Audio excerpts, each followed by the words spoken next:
Boa noite a todos e todos.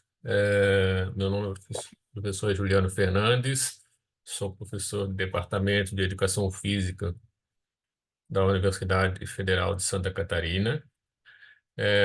Nós estamos aqui hoje Hoje para para ofertar um curso vinculado ao Centro de Desenvolvimento do Futebol e Futsal. Esse Centro de Desenvolvimento é um projeto dentro do nosso núcleo de pesquisa aqui na Universidade Federal, também denominado Núcleo de Desenvolvimento do Futebol e Futsal, e é um projeto financiado pela Secretaria Nacional de Futebol e Defesa dos Direitos do Torcedor do Ministério do Esporte, a qual busca oportunizar a prática do futebol e futsal para crianças e adolescentes.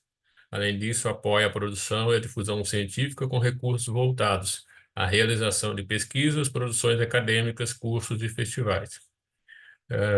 O nosso Centro para o Desenvolvimento do Futebol e Futsal Feminino e Masculino, ele inclui 4 eixos. O primeiro eixo é o diagnóstico do futebol feminino em Santa Catarina e região sul do país. O segundo eixo, disseminação do conhecimento por meio de cursos e capacitações voltados para profissionais e membros de comissões técnicas de equipe de futebol e futsal. O terceiro eixo é a realização de festivais pedagógicos de futebol e futsal, em conjunto com instituições parceiras no estado de Santa Catarina, Paraná e Rio Grande do Sul. E a manutenção dos núcleos de vivência oriundos do programa Academia e Futebol.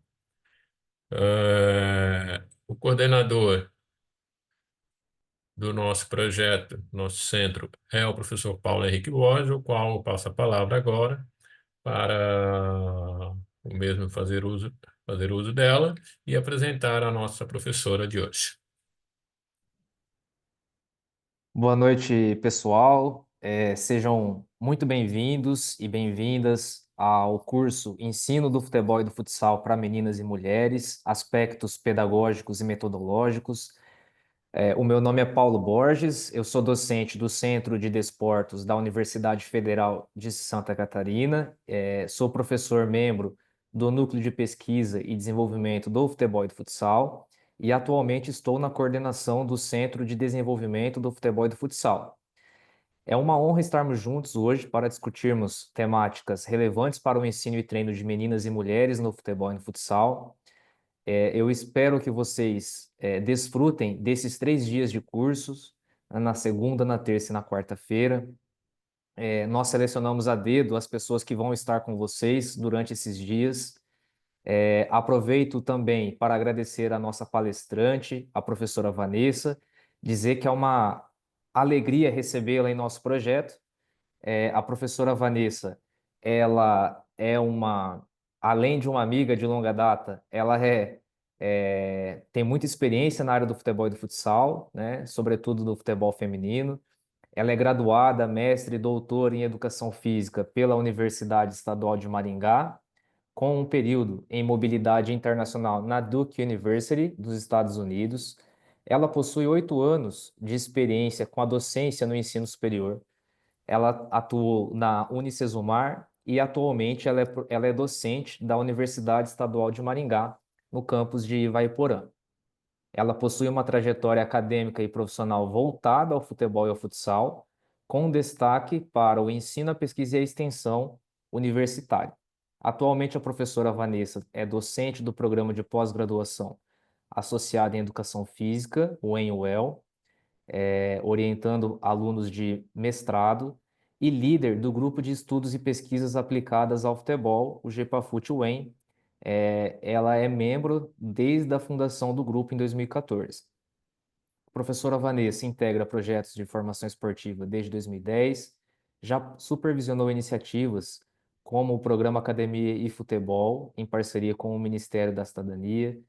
No contexto da gestão esportiva, atuou como superintendente de esportes e lazer da Prefeitura de Maringá e é coordenadora, diretora e vice-presidente do Instituto Alex Santos, em Maringá. Então, professora Vanessa, muito obrigado pela oportunidade de estar conosco, né, e nos dar a honra de te ouvir e aprender contigo na noite de hoje. Boa noite, obrigada, professor Paulo, obrigada, professor Juliano, pelo convite. Gostaria de desejar uma boa noite a todas e todos que estarão acompanhando esse curso ao longo dos 3 dias. Que vocês sejam muito bem-vindos e que possam também compartilhar experiências aqui com a gente. A ideia é que seja um ambiente de aprendizagem, mas também um ambiente de trocas. Então, para isso, nós vamos ter alguns momentos de interação, apesar de ser um curso online, né, que tem essa característica de distanciar um pouco as pessoas, ao mesmo tempo que aproxima, por outro distancia, porque a gente não consegue ver muito bem quem está assistindo, né? As pessoas não conseguem interagir ali diretamente, mas eu queria que vocês se sentissem bastante à vontade. Eu estou vendo já alguns nomes conhecidos por aqui, para que vocês possam fazer perguntas, possam compartilhar experiências nos momentos que a gente vai ter abertura para isso, tá bom? Então, eu gostaria de pedir para que vocês anotassem perguntas no chat também, ou guardassem, né, para esses momentos de interação, que o professor Juliano vai estar fazendo essa mediação, e aí nós vamos poder interagir um pouco. Então vamos lá. O tema do nosso curso de formação, que vai se dividir em 3 dias, é o ensino do futebol e do futsal para meninas e mulheres, aspectos pedagógicos e metodológicos. A nossa aula de hoje, a nossa conversa de hoje, vai ser uma introdução sobre a temática e nós vamos conseguir desdobrar nos próximos 2 dias de curso. Então, hoje nós vamos iniciar falando sobre os aspectos históricos, políticos, socioculturais e institucionais relacionados ao futebol praticado por mulheres. No segundo dia, nós vamos contar com a presença ilustre da professora Lisandra, que é treinadora das categorias de base do Corinthians, e ela vai detalhar um pouco da estrutura e da organização do clube, das metodologias adotadas, vai trazer alguns exemplos de microciclo, estruturação dos treinos, e também vamos ter um momento de perguntas, né, onde eu vou mediar uma conversa na qual vocês vão poder também trazer as dúvidas sobre como funciona o processo de formação no clube. E no último dia, nós vamos aprofundar sobre alguns temas associados a metodologias e práticas pedagógicas no ensino e no treino. É difícil com meninas e meninos no contexto principal ação esportiva, nós vamos descobrir isso durante esse último dia de curso, tá? Obviamente, como eu falei anteriormente, eu gostaria que vocês também compartilhassem as experiências. Eu tenho certeza que já tem pessoas aqui que atuam no contexto do ensino, do treinamento, direcionado para meninas e mulheres, tanto no futebol quanto no futsal. Então, essa vai ser uma construção coletiva, ok? Então, lembrando, amanhã nós também iniciaremos às 19 horas, teremos a nossa convidada, a professora Lisandra Nunes, e na quarta-feira nós finalizaremos então com esse momento um pouco mais prático do nosso curso. Para conhecer um pouquinho mais do perfil dos participantes, das pessoas que estão aqui acompanhando o curso, eu sei que algumas pessoas estão online agora e outras vão assistir de forma remota a gravação, né? Já gostaria de convidar vocês a participarem ao vivo desses 3 dias, a interação vai ser muito importante e quem assiste depois a parte gravada não tem a possibilidade, né, de fazer perguntas, de interagir e de ter esse momento de compartilhamento de conhecimento com a gente, tá? Então, apesar de nós disponibilizarmos a gravação depois, seria muito interessante se vocês se esforçassem para participar aqui online, tá bom? Então, nós tivemos, né, 190 inscritos de 15 estados e 4 regiões do nosso país, o que é muito gratificante, né? Agradeço toda a equipe do Centro de Desenvolvimento do Futebol e do Futsal por ter divulgado, por ter dado a oportunidade de estar aqui compartilhando um pouco do meu conhecimento com vocês. E aí, para saber um pouco mais de onde vocês vêm, das cidades que vocês vêm, exatamente, né, do contexto que vocês atuam, eu gostaria que vocês entrassem nesse website, né? Vocês podem apontar a câmera do celular para esse QR Code, para esse código, e aí vocês vão ser redirecionados para uma página na qual vocês vão poder responder 3 perguntinhas bem diretas, tá? Primeiro, de onde você é, vocês vão escrever o nome da cidade, perdão, e em seguida o nome do estado, tá? Já que alguns estados têm cidades com nomes similares. Depois vocês vão responder em qual contexto de atuação vocês estão vinculados, ou se não estiverem, né? Por exemplo, sou treinadora, sou preparador físico, sou analista de desempenho, atuo com a docência no ensino básico, no ensino superior, tá? Para a gente entender um pouquinho mais do perfil de vocês. E por último, de forma muito breve, podem utilizar palavras-chave, tá? O que vocês esperam aprender nesses 3 dias de curso? Então, tem o QR Code aqui. O pessoal da organização do curso também enviou aí no chat para vocês poderem acessar. E eu vou acompanhar os resultados com vocês aqui, vou compartilhar na tela, tá bom?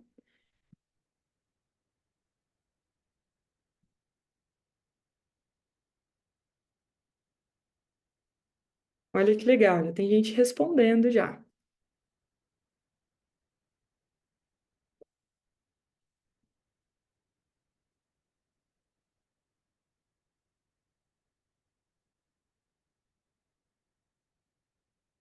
Só confirma para mim, professor Juliano, tá aparecendo aí na tela o resultado da pesquisa? Sim, agora deu uma saída. Estava aparecendo antes.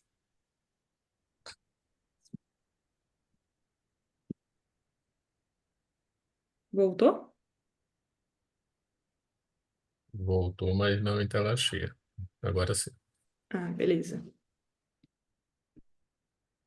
Olha que legal, bastante gente de Maringá, algumas pessoas do Mato Grosso, Rio de Janeiro, Santa Catarina, Araraquara, Assis, Mandaguaçu, Pelotas, Rio Grande do Sul.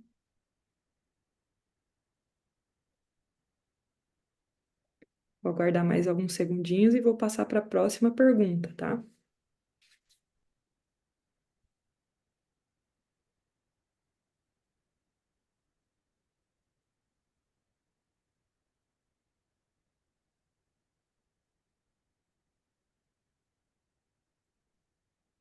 Aracaju, no Sergipe, que legal.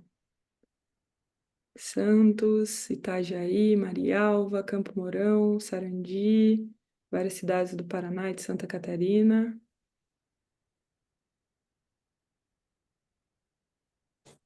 Vamos lá para a próxima pergunta, então. Vocês podem continuar respondendo, tá? Depois vai ficar registrado também. A gente pode compartilhar o resultado dessas perguntas. Umas pessoas de Curitiba. Então, vamos para a segunda perguntinha. Você já atua com futebol, com futsal feminino? Se sim, em qual área? Se não, vocês podem elencar ali. Não, não atuo, sou atleta.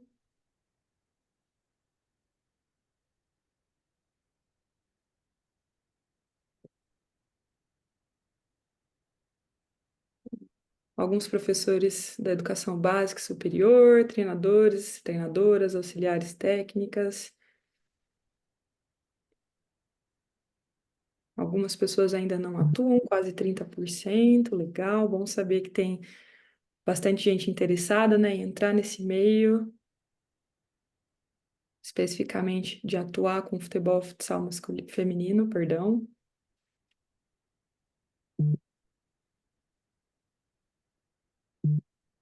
Então, estamos divididos ali em uma boa parte que ainda não atua e um quarto ali que já atua como treinador ou treinadora, auxiliar técnica, algumas funções da comissão técnica, nenhum analista de desempenho ou uma analista por enquanto, também algumas ou alguns atletas. Mais alguns segundinhos para vocês responderem essa pergunta.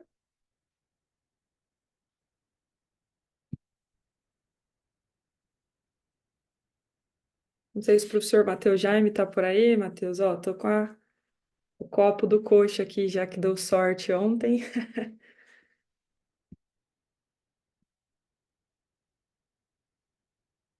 Então vamos lá para a próxima pergunta. E última. O que você espera aprender nestes 3 dias de curso? Podem ser bem objetivos, tá? Resumir em 2 linhas, 3 linhas, de forma breve, o que vocês esperam aprender nesses 3 dias de encontro. Lembrando que eu estarei ministrando a aula de hoje, amanhã a professora Lisandra, treinadora do Sub-15 do Corinthians, e na quarta-feira a gente volta novamente para o último encontro, abordando especificamente os aspectos pedagógicos e metodológicos do processo de ensino para meninas e mulheres. Então vamos lá, já tem algumas respostas: melhorar meu processo de treinamento com as atletas, metodologias para o ensino do futebol, me aperfeiçoar no universo do futebol feminino, melhorar minhas aulas, excelente. técnicas, teoria e prática, metodologias de ensino, melhorar minha metodologia, Vanessa, aperfeiçoar minha tá no, didática. o Oi, slide professor. que está aparecendo é o do estado ainda, por enquanto, tá? Sério? Ah, aqui Isso. entrou já para mim. Então não passou o slide anterior também. Não, não. Deixa eu ver aqui que eu...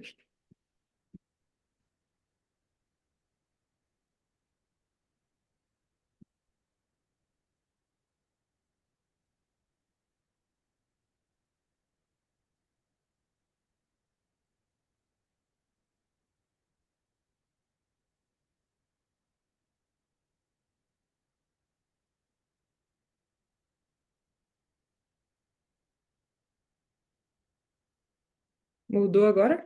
Mudou. Se você puder voltar no anterior ali também, para o pessoal Tá, ver. vou deixar o pessoal responder esse Tá. então, e aí eu volto no anterior, que se eu saio desse slide as pessoas não conseguem mais responder esse. Então, uma vaga de emprego no Corinthians, eita, essa pessoa tá ambiciosa, hein? Então já amanhã já mando uma mensagem para Lisandra. Aspectos gerais da modalidade, melhorar metodologias e aperfeiçoar a caminhada profissional, melhorar minhas aulas de educação física, alguns professores aí do ensino básico, do ensino superior também. Promover a participação das meninas no futebol e no futsal de forma natural e respeitosa, quebrando barreiras e estereótipos. Muito bom. Então, são alguns dos objetivos de cada um de vocês para esse curso. Agora eu vou voltar no slide anterior, só para vocês verem os resultados, tá? Só confirma para mim se está aparecendo aí, professor, o, Sim.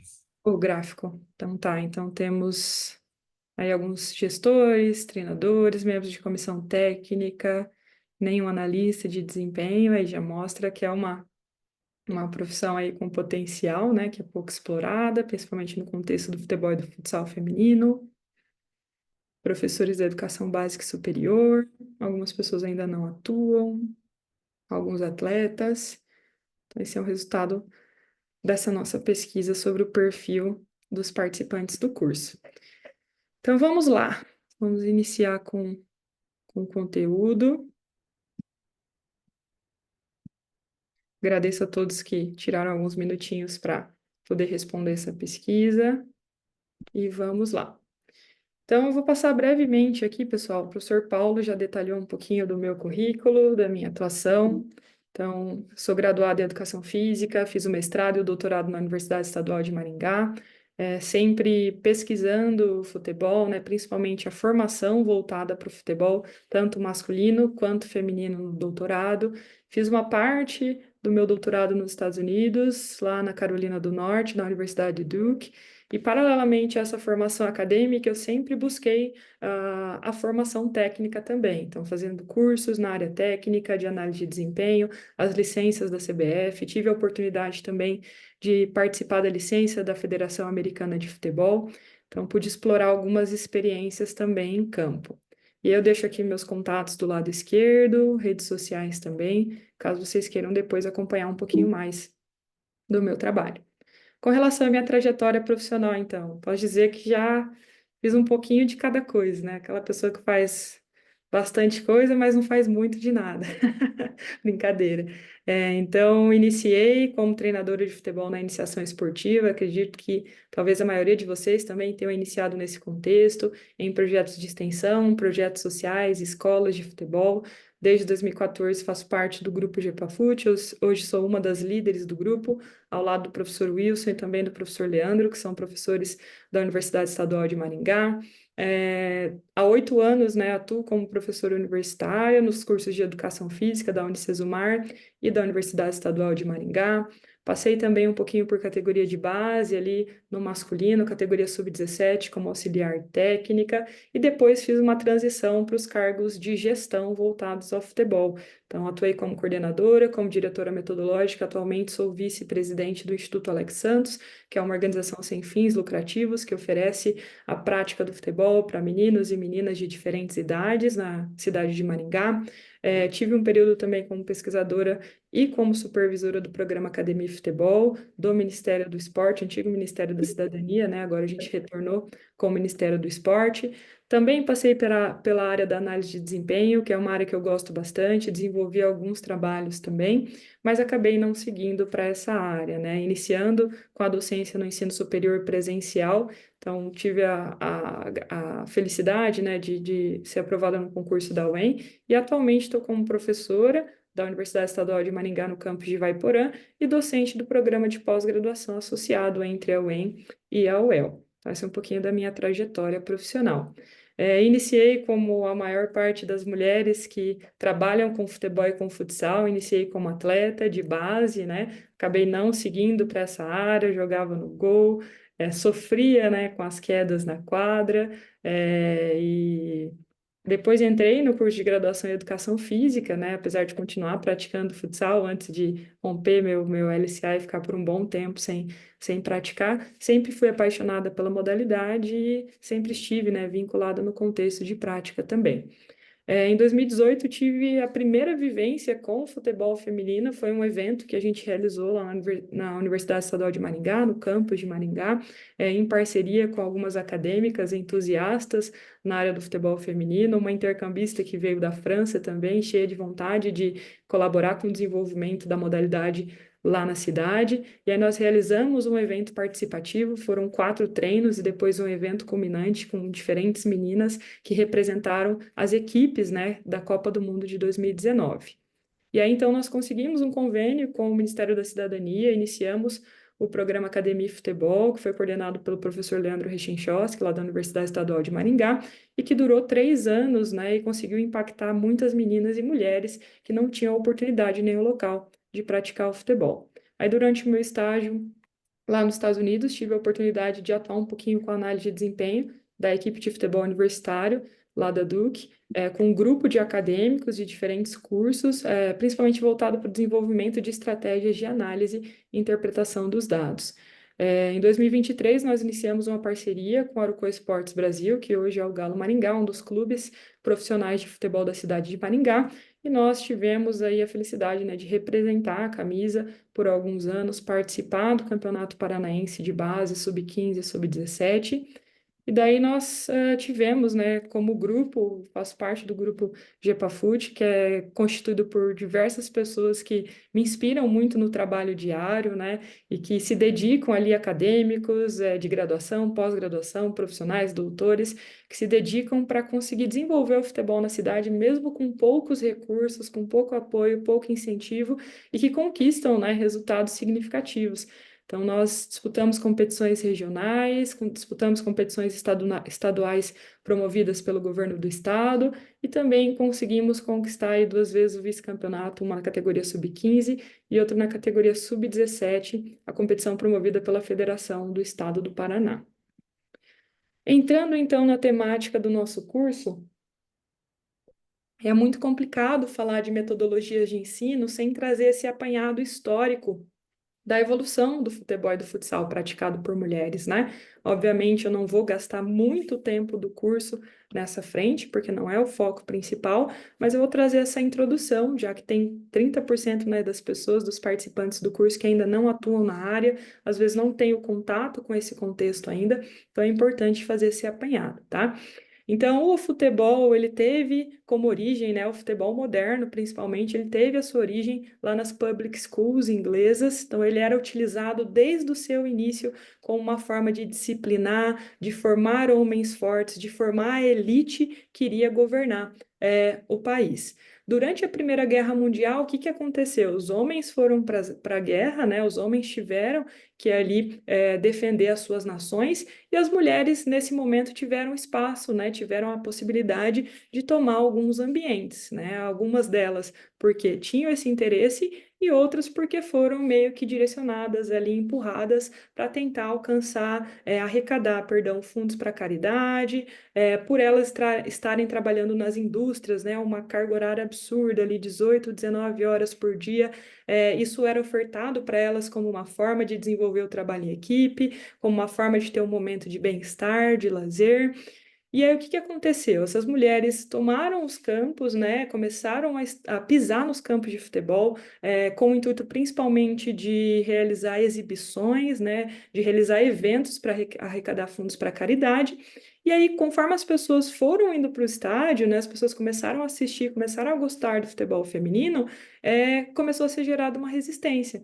Então, acabou a Primeira Guerra, os homens retornaram, né, o contexto ali das cidades começou a ser reconstruído, e novamente os homens falaram assim: peraí, para lá, o que que as mulheres estão fazendo ali? Não é o local para elas, né? Deu bastante gente, beleza, mas o popular é o futebol masculino. Então a gente vai retomar o nosso espaço, né? O público vai novamente ser redirecionado para o futebol masculino. E aí, com esses questionamentos, com essas indagações, houve a primeira proibição a nível internacional, que foi a proibição da FA, em 1921, de que os clubes filiados à federação, eles não poderiam disponibilizar os seus campos, né, a sua infraestrutura para a prática do futebol de mulheres. No contexto do Brasil, então, foram enfrentados quase 40 anos de proibição. A primeira proibição, né, até que de forma indireta, mas bastante direta, né, no contexto da época, por meio do artigo 54 do Decreto de 1941, trouxe que às mulheres não se permitirá a prática de desportos incompatíveis com as condições de sua natureza. Então, nesse momento, ainda não havia sido falado, ó, mulher, você não pode praticar o futebol e futsal, mas você não pode praticar desportos incompatíveis com as condições de sua natureza. Que natureza é essa? A natureza humana é diferente, né? A mulher é um ser ali diferente do homem. Então, começamos aí, né, a enfrentar as primeiras barreiras, e depois veio em 1965 a deliberação número 7, que trouxe de forma muito específica, direta ao ponto: não é permitida a prática de lutas de qualquer natureza, futebol, futebol de salão, futebol de praia, polo aquático, polo rugby, né, entre outras modalidades, principalmente as que envolviam contato físico, né, a disputa de um mesmo espaço, a disputa da bola, do objeto de jogo. Então, as mulheres foram explicitamente proibidas de ocupar esses espaços, de praticar o futebol e o futsal e muitas outras modalidades. Então, houve um argumento muito forte por parte dos médicos, dizendo, ó, isso vai prejudicar a mulher em termos físicos, né, vai prejudicar o processo de gerar uma nova vida, vai prejudicar a estrutura corporal da mulher, ela não tem uma estrutura adequada, uma estrutura física adequada para competir em modalidades de contato. A imprensa começou a veicular diversas reportagens, como é o caso do exemplo dessa, que está disponível no Museu do Futebol, que era intitulada, né, Pé de Mulher não foi feito para se meter em chuteiras. As partidas femininas não configuram Ei, vai desligar a chamada mesmo? os legais. Essa foi uma declaração do Ministério da Educação da época. E isso, obviamente, refletiu nas aulas de educação física. Então, desde aí, né, já começou a haver aquela separação. As meninas vão praticar os esportes em que não há contato físico, como, por exemplo, o vôlei, né, onde a gente tem uma rede divisória, não há disputa do mesmo espaço, não vai ter contato direto. E os meninos vão praticar o futsal, futebol, rugby, o basquete e outras modalidades consideradas mais perigosas para as mulheres. E aí, depois de quase 40 anos, então, principalmente vinculado ao período ali do fim da ditadura militar, veio a deliberação de 79, que permitiu o reconhecimento de que era necessário estimular que as mulheres praticassem diversas modalidades, né, independente dos critérios, né, e dos pontos que foram trazidos durante esses 40 anos de proibição. Então, a gente começou a ver uma evolução da modalidade, principalmente ali a partir dos anos 80, 90, com alguns percalços pelo caminho, mas a gente conseguiu ver, por exemplo, o surgimento de competições internacionais, a primeira Copa do Mundo em 91, e aí depois, né, com o efeito de cascata, outras possibilidades de participação, outras possibilidades de atuação da mulher em diferentes contextos. E aí, para ilustrar, pessoal, esse contexto de proibição, de preconceito, né, que a gente não pode, pelo menos eu acredito que a gente não pode falar de futebol feminino sem trazer esse plano de fundo para realmente manter acesa essa chama de discussão e combate, né, contra o preconceito de gênero, não só no futebol, mas em diferentes contextos. Eu trago essa campanha da Federação Portuguesa de Futebol, que foi feita em parceria com um banco, e que é um vídeo que me emociona bastante. Eu acho que alguns de vocês podem já ter assistido, mas vamos lá então.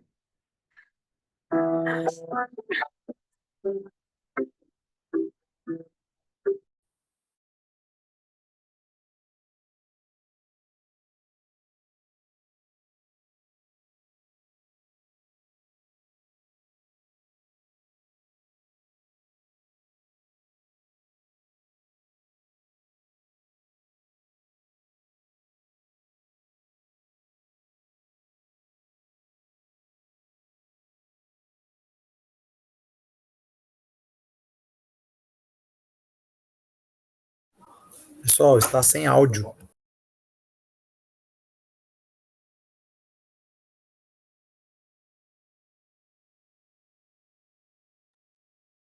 Tá dando para escutar, não, professora, sem áudio. Ok, já foi avisado a professora. Vocês estão ouvindo agora? Ouvindo agora? Não, Van, ainda está sem áudio. No meu aqui tá sem áudio e travando muito. Obviamente, a música da aí, mas isso é uma música de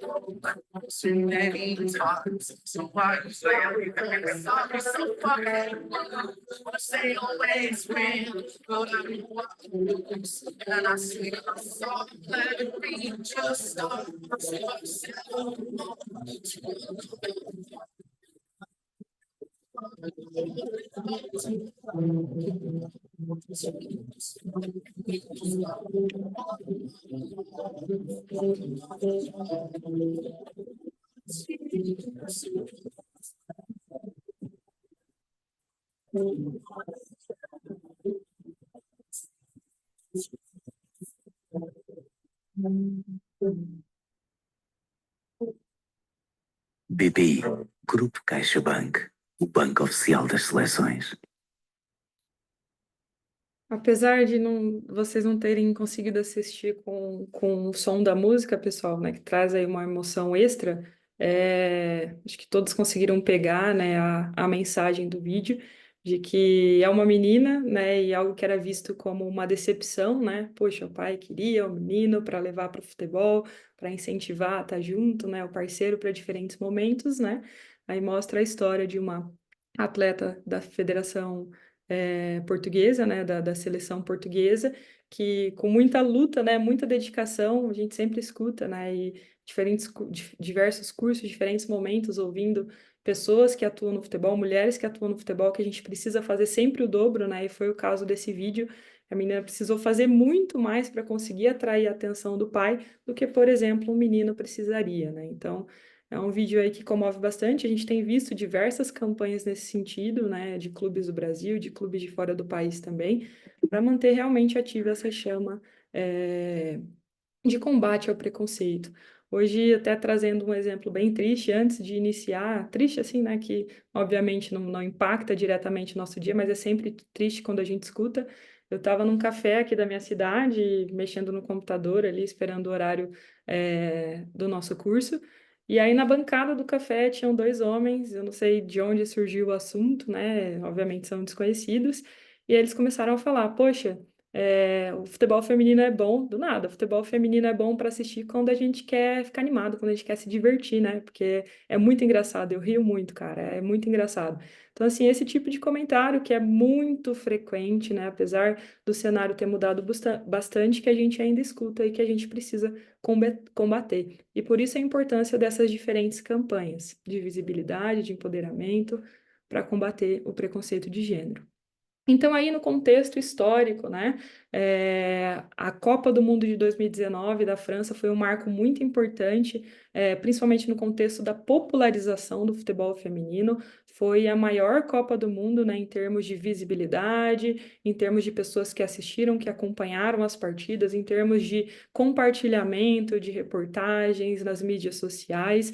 Nós tivemos pela primeira vez duas treinadoras disputando a final, então a representatividade não só em campo, mas também no contexto das comissões técnicas, no papel das treinadoras.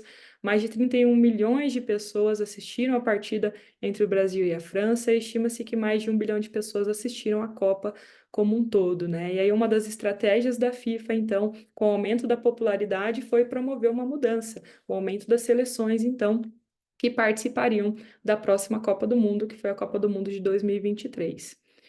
Na Copa do Mundo de 2023, então, tivemos equipes das 6 confederações disputando, inclusive, pelo menos uma equipe ganhou uma partida pela primeira vez, né? Uma equipe de cada uma das 6 confederações durante a Copa do Mundo de 2023. Foram vendidos mais de 1 milhão e 700 mil ingressos para os jogos, e nós tivemos, né, por meio do streaming da Cazé TV no YouTube e na Twitch TV, a Cazé TV, no caso, teve aí um alcance de 8,5 milhões de pessoas. Então, foi um recorde, de fato, em termos de competições, não só no futebol feminino, mas competições esportivas do gênero feminino. Com relação ao futsal feminino, então, nós teremos esse ano, né, felizmente, a primeira Copa do Mundo de Futsal Feminino, em oposição a 10 edições que já aconteceram de Copas do Mundo de futsal masculino. Serão 16 equipes. Isso também faz parte da estratégia da FIFA de popularizar e democratizar o acesso ao futsal. Essa edição da Copa do Mundo, né, a primeira edição vai acontecer nas Filipinas, entre novembro e dezembro desse ano. E o Brasil se destacou, então, apesar, né, de não existir antes essa competição, existia o Torneio Mundial de Futsal, o Brasil se destacou por conquistar todos os títulos, né, desse Campeonato Mundial de Futsal. Então, esperamos que a equipe brasileira aí tenha, obviamente, né, uma campanha muito positiva também durante esse Mundial. Após esse apanhado histórico, então, pessoal, do surgimento do futebol, da prática do futebol por mulheres, da proibição, do contexto nacional, eu vou trazer agora para vocês um resumo de 3 diferentes estratégias, né, que foram fundamentais para promover esse avanço, para promover o desenvolvimento do futebol feminino, que trazem, para além dos aspectos políticos e institucionais, também algumas recomendações em termos pedagógicos e metodológicos. E aí a gente vai começar a funilar um pouquinho mais para entrar na temática desse curso que vai durar os 3 dias. Então, a primeira estratégia foi publicada pela FIFA em 2019 e a FIFA tinha alguns objetivos, né? Entre eles, por exemplo, ter as associações membro, né, com representantes nos comitês executivos que fossem mulheres, dobrar o número de ligas, né, principalmente ligas de base, competições de base, fazer com que as associações membro tivessem estratégias direcionadas especificamente para o futebol de mulheres, ter competições internacionais para mulheres, como é o caso da Copa do Mundo de Futsal que nós vamos ter agora.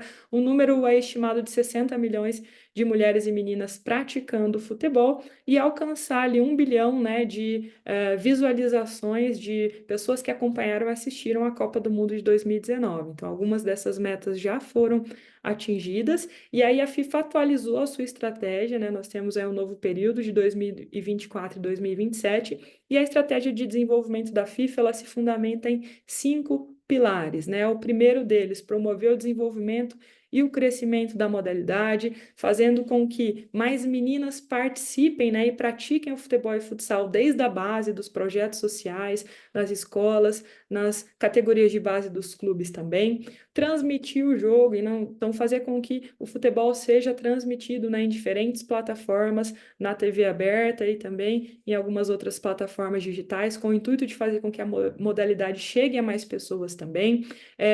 Em termos de comunicação e marketing, então, aumentar a exposição, né, do futebol feminino, fazendo com que mais empresas, tanto do ramo público quanto do ramo privado, queiram investir e patrocinar a modalidade, né, possibilitando melhores condições de desenvolvimento das atletas, das equipes, dos clubes.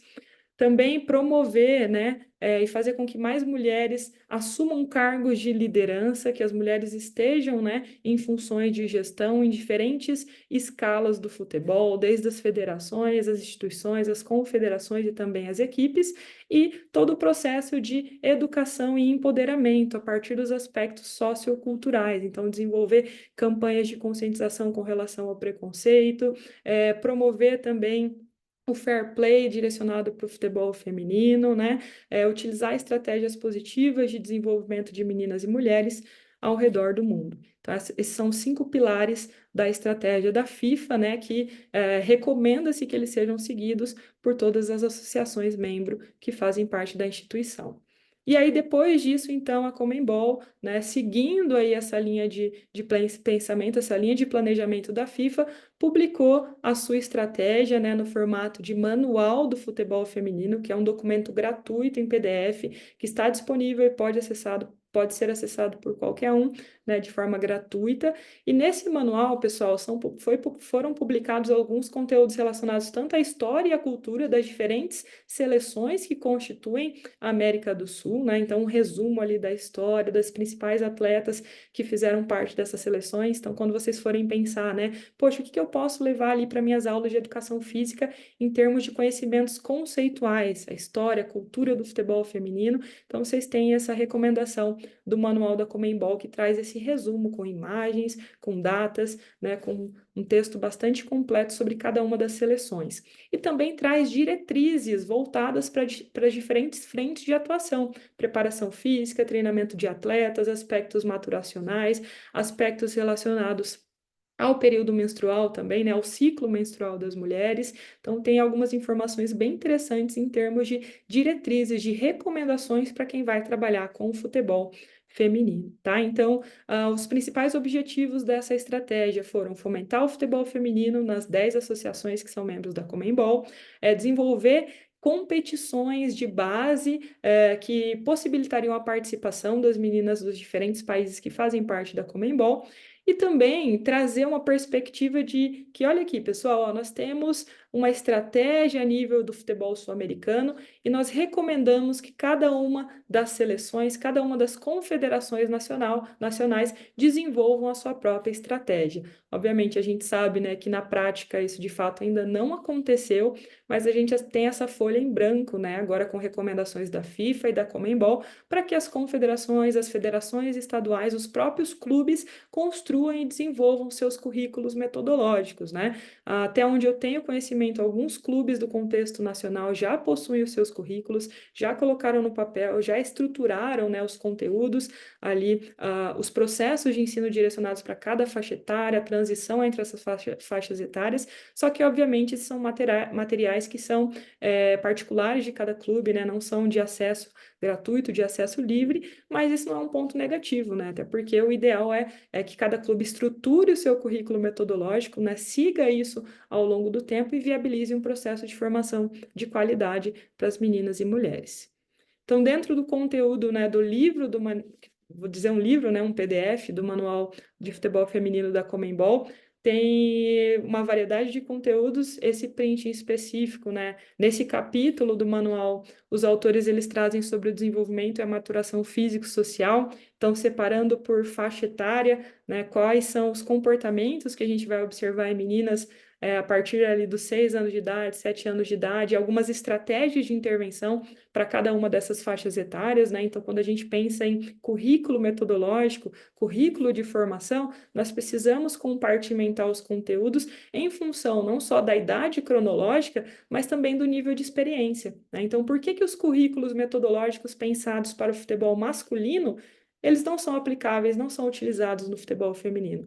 Por quê? Principalmente por conta do tempo de experiência, do tempo de vivência. O menino, desde pequeno, o pai está estimulando, né? Eu vi esses dias, alguém compartilhou, acho que uma palestra, tentando lembrar quem foi, qual professora que foi que utilizou, acho que foi a professora Larissa Galati, mas enfim, ela trouxe um vídeo do Cristiano Ronaldo, né, estimulando ali o seu filho menino, né, e as menininhas brincando atrás, querendo a atenção do pai, querendo brincar de bola também, né, e esse estímulo muitas vezes é negado, principalmente, né, por conta do gênero. Então, as meninas começam muito mais tarde, e esse é um dos principais fatores do porquê os currículos metodológicos dos clubes de categoria de base não podem ser simplesmente transferidos. Ó, a mesma coisa que a gente faz no sub-11 e sub-12 masculino, a gente vai oferecer de estímulo para o sub-11 e sub-12 feminino, tá? Então, isso não é uma realidade.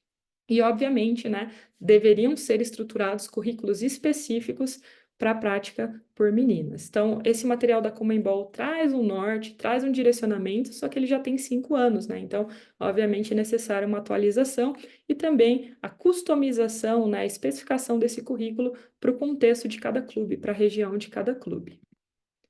E aí, por último, né, em termos de estratégias, de planificação, de planejamento estratégico das instituições vinculadas à oferta do esporte no país, nós temos uma estratégia pública, né, que foi desenvolvida pelo Ministério do Esporte, em parceria com algumas instituições. Vou citar até a professora Júlia Barreira, que estava no congresso lá no Summit em Curitiba, e ela participou também da pesquisa, da estruturação desse documento em parceria com a equipe do Ministério do Esporte, e que foi o documento que serviu como base também. A professora Sandra estava lá em Curitiba e participou da comissão para conseguir, né, não só promover esse desenvolvimento que a FIFA e que a Conmebol, né, exigem por parte das confederações e das instituições, mas também para conseguir fazer com que o Brasil, né, fosse escolhido para ser a sede da próxima Copa do Mundo, que vai acontecer aqui em 2027. Então, esse documento, ele envolveu uma grande pesquisa que foi realizada, né, a pedido do Ministério do Esporte, contou, por exemplo, com a colaboração da Unicamp e trouxe um diagnóstico preliminar, né, um primeiro diagnóstico a nível nacional sobre a situação do futebol feminino no Brasil, né? E a partir desse diagnóstico também foi oferecido ali um plano de ações, né, um conjunto de pilares a serem implementados, a serem desenvolvidos para poder possibilitar o avanço da modalidade. Então, em termos do diagnóstico, né, quais foram as principais informações apresentadas? Dados do Ministério do Esporte. Então, 18% das praticantes, mulheres ou meninas, estão presentes em projetos financiados pelo Ministério do Esporte. Então, foram 10,4 milhões no período de 2019 a 2022. E o percentual, né, de meninas comparado ao percentual de homens foi de apenas 18%. 70% das profissionais que atuavam com o futebol feminino tinham dupla jornada, ou seja, não trabalhavam somente com o futebol, né, em alguma outra área para complementar o seu salário. 31% das profissionais não recebiam salário ou nenhuma ajuda de custo, então desenvolviam um trabalho totalmente voluntário. Acredito que seja a realidade também de muitos de vocês que estão aqui, tá? No contexto de profissionais, não estamos falando somente de mulheres que atuam com futebol, mas também de homens que atuam diretamente com o processo de formação de atletas. 19% das atletas que têm um vínculo profissional, né, que atuam no futebol. Não só podemos dizer aí no futebol profissional, mas também em alguns contextos de atuação amador, ok? 4,9% tem contrato de trabalho temporário e 1,2% contrato de formação vinculado aos clubes de futebol. Então, apenas 19% das atletas no momento desse diagnóstico apresentavam um contrato, um vínculo profissional, né? Que aí vai variar de acordo com o tempo de duração, né? Pode ser um contrato de 6 meses, de 2 anos, isso é específico daí de cada clube. 50% das atletas profissionais adultas não recebiam salário ou nenhuma ajuda de custo, então muitas vezes ali jogavam apenas pelo interesse, pelo gosto, pela modalidade, para tentar uma oportunidade melhor em um outro contexto superior, né, para tentar uma oportunidade na elite do futebol feminino, ou então em troca de uma matrícula na universidade, em troca de alguma outra atividade, sem, né, receber de fato um salário. E 31% dos clubes afirmaram ter parceria para bolsa de estudo. Então, é o caso da parceria entre clubes, entre instituições, programas de formação, com uma escola, né, voltada aí para o ensino básico ou também para o ensino superior. Então, esse era o contexto, né, do diagnóstico que foi realizado até 2023. E a partir desse diagnóstico, então, de forma muito resumida, tá, pessoal, os resultados da Estratégia Nacional, eles trouxeram 5 pilares, 5 frentes de atuação, né, da última gestão, que houve uma mudança no Ministério do Esporte. Então, essas 5 frentes, né, envolviam a capacitação, então a criação de programas de capacitação, inclusive essa iniciativa agora que vocês estão participando, esse curso de formação, é uma ação de capacitação do Ministério do Esporte por meio da Secretaria de Futebol, em parceria com a Universidade Federal de Santa Catarina, uma capacitação, né, ou ações de capacitação direcionadas para atletas, treinadoras, árbitros, assistentes, em diferentes contextos, né, homens e mulheres que atuam ou querem atuar com o futebol e futsal feminino, na frente da comunicação, muito alinhada com a estratégia da FIFA, né, promover campanhas de conscientização e luta contra a discriminação. Não sei se vocês acompanham as redes sociais do Ministério do Esporte, então, assim, é visível a diferença na quantidade, no volume de publicações que eram relacionadas ao futebol feminino anteriormente, né, principalmente ali antes de 2023, e são vinculadas agora, então a gente consegue ver um espaço muito grande, né, obviamente não tenho dados, até onde eu saiba, né, não foi realizada uma pesquisa ainda sobre esse tema, mas visualmente acompanhando as redes sociais, a gente consegue ver um aumento no volume, na veiculação de conteúdos associados ao futebol feminino. Fomento e incentivo, então, os projetos, os programas de futebol feminino, em grande maioria hoje, são incentivados a partir de leis de incentivo ao esporte, tanto a nível municipal, estadual, quanto nacional. No Paraná, nós temos o programa Pro Esporte, né, que aí consegue, por meio da isenção fiscal de algumas empresas, né, direcionar recursos para o esporte, né, um percentual desses recursos que seriam, né, pagos na forma de imposto para o governo, eles são direcionados para projetos e equipes, tanto de formação quanto de rendimento esportivo, voltados para o futebol feminino. Competição, apoiar a realização de campeonatos, torneios e festivais. Tem mais uma ação do Centro de Desenvolvimento do Futebol e do Futsal, que são os festivais de futebol. Inclusive, a gente vai realizar aqui durante essa semana, na quarta-feira, aqui na cidade de Ivaiporã, um festival de futebol em parceria com o professor Paulo, com o professor Juliano, que estima aí atender entre 50 e 80 meninos e meninas da cidade. Então, é uma ação muito importante para a gente conseguir ampliar o acesso, democratizar o acesso ao futebol, né, principalmente focando ali em conseguir meninas, em fazer com que esses convites cheguem às meninas, sendo uma prática participativa, né, uma prática voltada ali para a formação. E os programas e ações, então, apoiar o desenvolvimento de centros regionais de treinamento. Então, em São Paulo, né, tem uma parceria bem forte com o SESC para o desenvolvimento, né, de centros de formação do futebol. Em alguns outros estados também, o pessoal lá de Sergipe tem uma parceria também com o Ministério do Esporte, o pessoal da UFSC, né, a gente teve parceria em Maringá até 2023. Então, são esses programas e ações que são fundamentais para que a iniciativa pública consiga, né, fazer com que o recurso chegue até a ponta e aumente, né, a base ali de praticantes de futebol e futsal feminino. Competições nacionais, então essas estratégias, obviamente, elas refletiram também no contexto das competições, né? A CBF passou a organizar em 2013 o Campeonato Brasileiro Feminino, a competição nacional, isso foi antes da estratégia, mas com a pressão, né, com algumas ações da CBF, da Conmebol e da própria FIFA, foram surgindo outras competições. Então, em 2017 foi criada a Série A2, com o aumento das equipes, e em 2019 as emissoras começaram a adquirir os direitos de transmissão das partidas. Isso foi um salto muito grande, né? Um degrau aí muito importante nessa trajetória, porque com a transmissão das partidas, né, as marcas, as empresas ali começaram a buscar as equipes para direcionar patrocínio, visando ter a sua marca associada a alguma equipe, né, tendo mais visibilidade aí no contexto nacional. Em 2021, foi criada a Série A3, né, disputada ali no ano seguinte, com 32 equipes participantes. Então, hoje nós temos 3 divisões do Campeonato Nacional, do Campeonato Brasileiro. Houve um aumento, então, exponencial da quantidade de equipes profissionais. Sabemos, né, que Série A1 e Série A2 têm um gap, uma lacuna muito grande em termos de infraestrutura, de condições de trabalho das equipes da Série A3, mas não dá para negar que foi um avanço absurdo em termos de oportunidade de competição para muitas equipes do nosso país. E aí o recorde de público, né, uma curiosidade aí para mostrar que o desenvolvimento das competições, a quantidade de equipes, né, fizeram com que mais pessoas passassem a acompanhar o futebol feminino, tanto pela TV quanto presencialmente. Então, o Corinthians, uma das maiores, né, se não a maior equipe a nível nacional, com mais títulos, pelo menos, né, não estou sendo clubista, até porque não é minha equipe do coração, mas eu sempre brinco e digo que o Corinthians, no feminino, né, é uma das minhas equipes favoritas, por conta do trabalho que é desenvolvido, dos profissionais que eu sei que estão à frente, né, e que levam muito a sério o futebol feminino. Então, em 23, né, o Corinthians bateu o recorde na Neoquímica Arena, se eu não me engano, com 42 mil pessoas na final, e esse recorde foi renovado no Brasileirão de 2024, na partida ali entre o Corinthians e o São Paulo. Então, foram mais de 44 mil pessoas, né, presentes na final. Uma renda de quase R$1 milhão.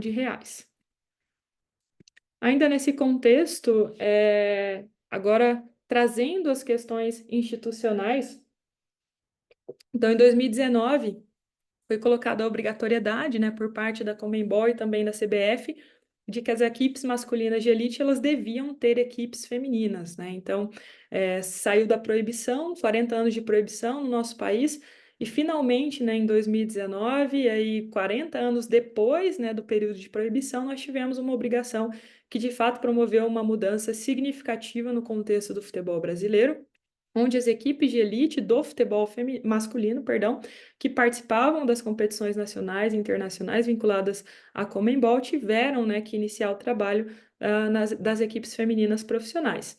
E aí, pouco mais tarde, né, nós tivemos o anúncio por parte da gestão anterior da CBF de que até 2027 todos os times do Brasileirão deverão, né, ter uma equipe feminina. A gente não sabe até que ponto essa é uma notícia boa, uma notícia ruim, porque muitos clubes hoje que disputam Série C, Série D mal têm uma estrutura adequada para o masculino, mal têm uma estrutura adequada para as categorias de base do masculino. Então, o que vai ser feito, né? Que tipo de ação vai ser desenvolvida? Vai haver fiscalização para acompanhar o trabalho que está sendo realizado ou é só uma obrigação sem nenhuma outra ação de aporte a esse contexto, né? Então, uma breve análise sobre a efetividade dessas ações de obrigação da existência de equipes femininas, tá? Então, alguns pontos positivos.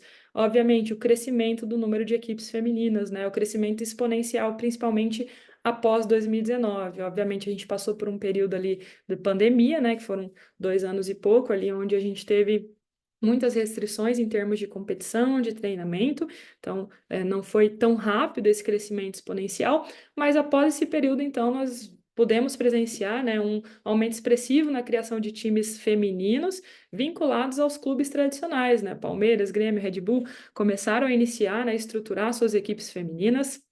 Outro ponto positivo, acesso a melhores estruturas, muito entre aspas, tá? Eu tive a oportunidade de conhecer alguns contextos aí de treinamento do futebol profissional feminino, e quando a gente fala em acesso a melhores estruturas, é sair de nenhuma estrutura para um campo sintético alugado, para parceria com alguma instituição que tem um campo de futebol e minimamente um vestiário, né? Isso no contexto profissional do futebol feminino. Então, obviamente, alguns clubes possibilitaram parte da sua estrutura de centro de treinamento para o feminino, mas o que a gente vê em termos comparativos é muitas vezes as mesmas condições que são oferecidas para a base masculina, né? Obviamente, nada próximo do profissional masculino, ou muitas vezes até condições inferiores do que é oferecido para a base. Então, um outro CT ou uma adaptação do CT, um puxadinho do CT. Então, infelizmente, essa é a realidade. Maior visibilidade e valorização. Então, as equipes femininas, né, vinculadas a clubes tradicionais do futebol masculino conseguiram ganhar o peso da camisa, né, de veicular patrocinadores que direcionavam aí, né, um valor maior, que conseguiam ter um aporte financeiro maior, o exemplo do Palmeiras, né, o próprio Corinthians, a Ferroviária, que conseguiram patrocinadores de impacto no contexto nacional. Então, isso é algo que pesa ainda. Muitas equipes que estão direcionadas para a base, para a iniciação esportiva, acabam ganhando muito com essas parcerias, né? Apesar das condições não serem as mais adequadas, mas acabam ganhando por conta da marca, né? De veicular a sua equipe, o seu projeto a uma marca que tem mais visibilidade e mais valor no mercado financeiro. E fortalecimento das competições. Então, obviamente, com mais equipes, né? Houve aí o aumento de mais uma divisão do Brasileirão em 2021, com início em 2022. Isso fez com que as equipes desenvolvessem um nível técnico e organizacional um pouco superior, principalmente, né, os clubes mais estruturados, que começaram aí a representar ainda melhor o nosso país nas competições internacionais. Então, esses são alguns dos pontos positivos das ações de obrigatoriedade, tanto por parte da Conmebol e por parte da CBF. E, ao mesmo tempo, né, alguns aspectos negativos. Então, muitas equipes lidam com essa perspectiva de uma forma meramente formal. Então, precisamos ter, vamos cumprir a exigência, só que vai ser o mínimo de tudo. Não vai ter planejamento a longo prazo, não vai ter um investimento real, vai ser um percentual minúsculo do que é investido nas categorias masculinas de base ou no que é investido no profissional masculino. Então, de fato, algumas equipes fizeram parcerias, buscaram parcerias com projetos já existentes, investiram o mínimo possível e estão desenvolvendo esse trabalho, né? Sem focar no mais importante, que é a formação e o desenvolvimento da modalidade, né? Muitas equipes têm só o profissional e formam uma categoria de base só para disputar ali uma competição mais pontual, e depois desfazem as equipes, mandam as atletas embora, né? Não mantêm um contrato a longo prazo, o que é extremamente prejudicial para a modalidade. A gente tem até exemplo aqui no estado do Paraná, né, de um clube que encerrou totalmente as atividades voltadas para o futebol feminino, né, em pleno 2025. Por quê? Só porque era a obrigatoriedade ter a equipe feminina. Desigualdade na alocação de recursos, então uma disparidade grande, né, como eu já citei anteriormente, do montante que é investido no futebol masculino e no futebol feminino. Isso faz com que as atletas tenham salários extremamente baixos, que o salário atrase, né, que muitas vezes elas recebam uma bolsa ou, como eu citei os dados, né, da Estratégia Nacional, apenas em troca da matrícula numa universidade, né, o que é extremamente precário, e também a ausência das categorias de base, né? Então, esses clubes vão trazendo atletas de outros clubes, mas não fomentam o processo de formação. Baixa participação da elite do futebol, então nem todos os clubes de maior expressão no contexto nacional aderiram à ideia, muitos terceirizaram completamente o departamento de futebol feminino, realizando contratos com projetos, com programas de formação de mais tradição, e a falta de fiscalização efetiva. Então, um clube formador do futebol masculino, né, e um clube formador do futebol feminino, os critérios são os mesmos? Então, será que a fiscalização atua também fiscalizando as categorias de base femininas? Ou será que o certificado de clube formador vem só do masculino? Então, os meninos têm acompanhamento psicológico, os meninos têm acompanhamento da pedagoga, os meninos têm curso de inglês, têm outras ações. E o que as meninas da base recebem também? Será que esse clube é formador, é certificado no masculino e no feminino? Ou será que eles utilizam, né, como fachada os serviços que são oferecidos no masculino, mas não oferecem os mesmos para o feminino? Então, é fundamental a fiscalização mais detalhada, né, a fiscalização mais próxima das ações que são desenvolvidas, para que essas ações, de fato, sejam efetivas, né, para que a obrigação por parte da CBF e da Conmebol e por parte também de algumas federações possa, de fato, contribuir com o desenvolvimento da modalidade. Nesse contexto, então, nosso grupo de estudos, né, desenvolveu um estudo, na verdade é uma atualização de um estudo já publicado, né, que tem como autoras a professora Larissa Galati, entre outras mulheres e homens, né, que pesquisam futebol feminino. Esse estudo foi resultado de um trabalho de conclusão de curso de uma orientanda, a Milena, e nós realizamos uma coleta de dados, né, fizemos um mapeamento sociodemográfico de jogadoras e clubes do Campeonato Brasileiro Série A1 nas últimas 3 temporadas, de 2022 a 2024. Então, os principais achados desse estudo, né, eles nos trazem informações significativas, informações relevantes sobre a origem das atletas e a distribuição dos clubes da elite nacional, né, da primeira divisão da competição nacional. Então, eu separei aqui 2 resultados, um direcionado para as atletas e outro para os clubes, o da esquerda das atletas. E nós observamos, então, que a grande maioria das atletas, 58%, variando ali de 52% a 58% nas 3 edições, nasceram na região sudeste, principalmente no estado de São Paulo, entre 125, né, variando de 125 a 135 atletas por edição da competição. E onde essas atletas nasceram, né? Qual o contexto sociodemográfico dessas atletas? Em municípios populosos com IDHM alto ou muito alto. Então, de onde vêm essas atletas da elite nacional? Principalmente da região sudeste, em cidades com melhor infraestrutura, melhor condição de desenvolvimento e com uma maior quantidade de pessoas.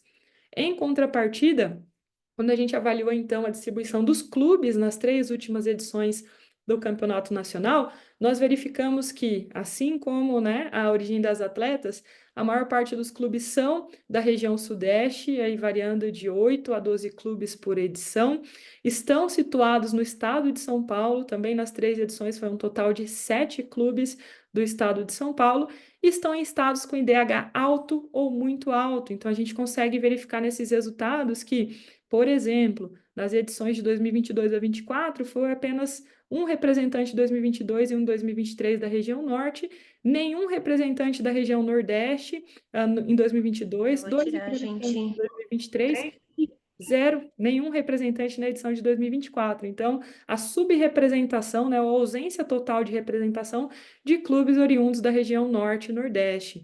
Então, a partir da obrigatoriedade, né, uma análise obviamente indireta desse contexto, nós vemos que os grandes clubes, os grandes centros de formação do futebol masculino, né, também são os grandes centros hoje do futebol feminino, muito por conta da necessidade de ter equipes femininas nesse contexto.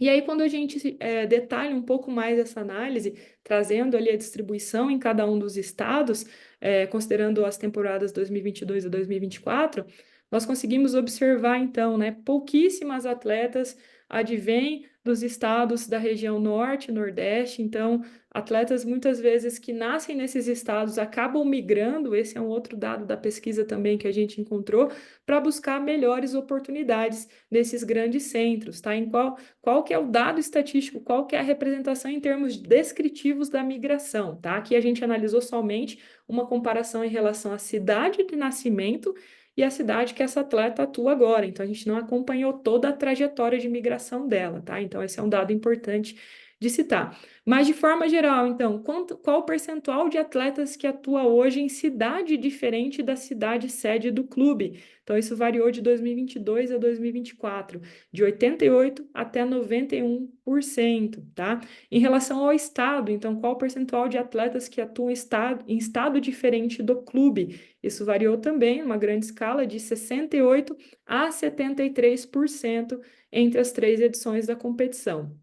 E o último dado, então, com relação à região diferente do clube, nós observamos que isso variou de 44% a 51%. Então, a maioria das atletas atuam em cidades, estados e regiões diferentes das suas regiões de nascimento. Então, essa migração é bastante expressiva, né, em termos principalmente justificada pela busca por melhores condições, melhores clubes, melhor infraestrutura, melhores salários para poder praticar a modalidade a nível de alto rendimento. Então, o que acontece? Obviamente, as atletas sempre buscam melhores oportunidades e acabam deixando os clubes da sua região, do seu estado, tá? Então, isso, obviamente, promove um maior desenvolvimento na região sudeste, que já está bastante desenvolvida, já tem uma grande quantidade de competições e praticantes, e deixa para trás todas as outras regiões do país.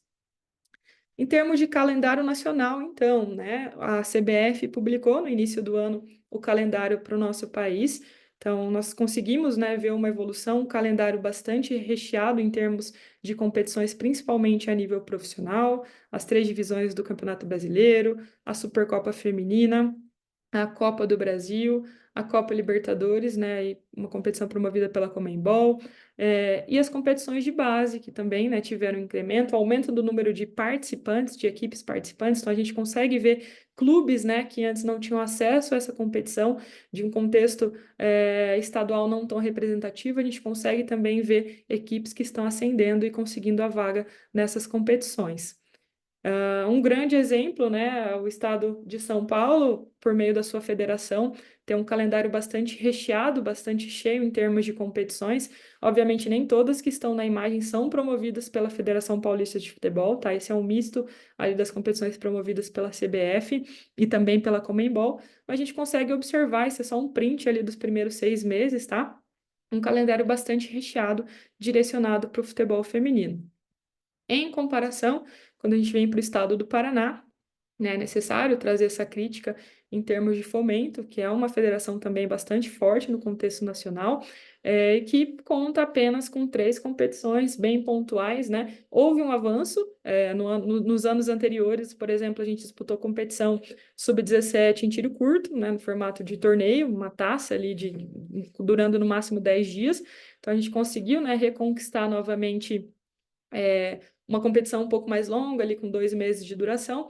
Entretanto, o acesso ainda não é democrático, né? Não é democratizado, então são poucas equipes que conseguem participar. Existem mais clubes de base ou parcerias com clubes de base que poderiam participar da competição, mas ainda não tem incentivo, não tem patrocínio de empresas privadas ou públicas para conseguir participar dessas competições. Então, está muito distante ainda do cenário que a gente deveria ter.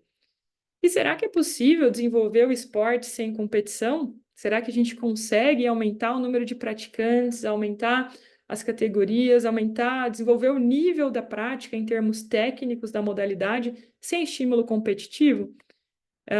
E aí nós, obviamente, quando a gente pensa em competição, né, muitas vezes o que vem na nossa cabeça é a excelência esportiva, o rendimento esportivo, futebol profissional, categorias de base, né? Mas quando a gente fala de competição, é pensar desde a competição na formação esportiva, que a gente tem em termos de esporte escolar, né, do esporte na escola, quais são as competições, além dos jogos escolares, né, que viabilizam a participação de equipes de meninas ali na formação esportiva.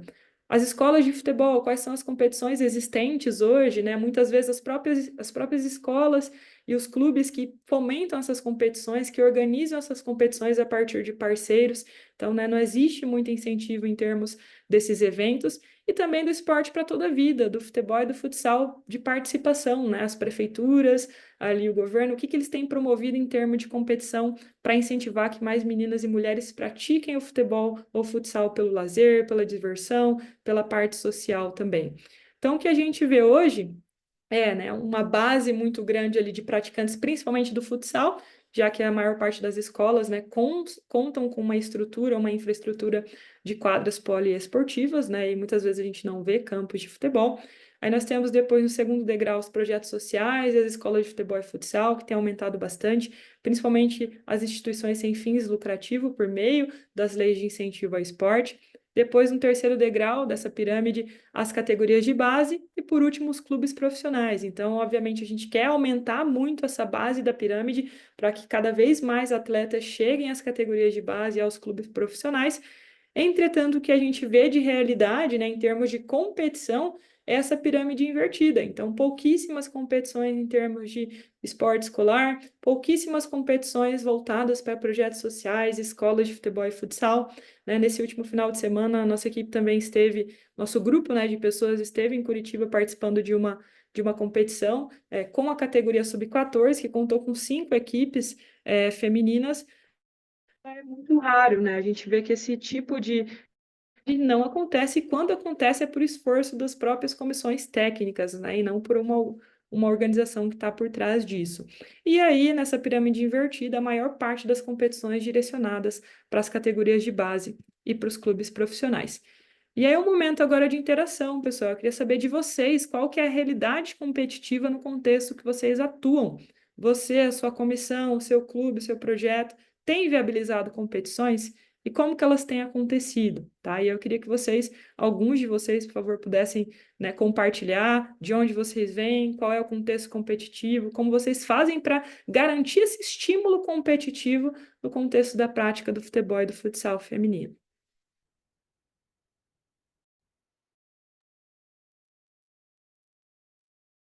Pode falar, Guilherme.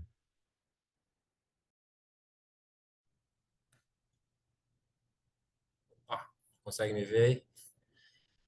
Boa noite a todos. Boa noite, Vanessa, Juliano, tudo bem? Boa noite, Atualmente, Guilherme. tudo bem. Atualmente eu estou como supervisor do futebol feminino do Inter, aqui em Porto Alegre, e pegando um pouco da fala a respeito das competições das categorias de base, foi uma mudança que a gente teve para esse ano, né? Aumentaram a quantidade de equipes em cada uma das competições, mas o nível técnico ele não foi priorizado. Lógico, eu acho que é importante também aumentar, mas desde que a competitividade tenha, tenha sido considerada. É possível acompanhar aí diversas partidas, por exemplo, da primeira fase do Campeonato Sub-20 e 17, em que o placar ele passa de 10 gols de diferença. Aqui a gente teve a estreia contra o Paysandu no Sub-20, fora de casa, se eu não me engano, 14-0. Contra o Paraná, fora de casa também, 12-0. Agora, no último sábado, se eu não me engano, 14 ou 16-0 no Paysandu pelo Sub-17. Se eu não me engano, o Fluminense enfrentou o misto fora de casa, 26-0. Então, para nos mostrar cada vez mais que essas competições da base mesmo da pirâmide, quanto elas são importantes, né? As competições dos projetos, das equipes de colégio ou das escolinhas, para fomentar cada vez mais atletas com qualidade técnica, com qualidade tática também, para estar aplicando isso nas competições de base. Mas, infelizmente, a competição foi expandida, mas o nível técnico da primeira fase, pelo menos, não foi mantido. Obrigada por compartilhar, Guilherme. Eu acho que a gente começar a pensar, né, no caso a CBF, a Confederação, no caso as instituições, as federações, pensarem diferentes divisões, né, de competição, assim como foi feito na competição nacional. Então, começamos com a Série A1, depois a 2, a 3, tentar regionalizar essas competições, né? Então, acho que em termos financeiros até economizaria bastante recurso, né, fazendo uma competição mais regionalizada no Sul, Sudeste, depois as equipes que conseguissem ascender para as próximas fases, né? Talvez pensando aí nas divisões, uma série ouro, uma série bronze, assim como é feito já na competição estadual, no Paraná Bom de Bola. Então, acho que são algumas estratégias, mas realmente, né? A gente sai de um patamar de equipes que estão em escolinhas, que competem ou com equipes regionais ou com algumas equipes de futebol masculino, e elas saem do patamar estadual ali com poucas equipes, né? Com pouca representatividade, para um patamar nacional. E é esse gap, como você 10, 15, 20 gols de diferença. Tem a ação contrária, né? Totalmente o inverso. Desestimula as meninas, né? Você pega uma categoria sub-17 aí de meninas adolescentes que ainda estão em desenvolvimento e toma vamos dizer, uma taca dessa, né, de 20 gols, elas vão chorar, elas vão sofrer, elas vão voltar para casa totalmente desiludidas, né? E pensando, poxa, o que que eu tô fazendo aqui? Que humilhação. Exatamente. Então, assim, é um efeito contrário, infelizmente. Mais alguém, pessoal, gostaria de compartilhar aí um pouquinho da vivência no contexto de atuação? Obrigado, Guilherme. Mais alguém, pessoal? Eu vi alguns comentários ali no chat. Deixa eu ver.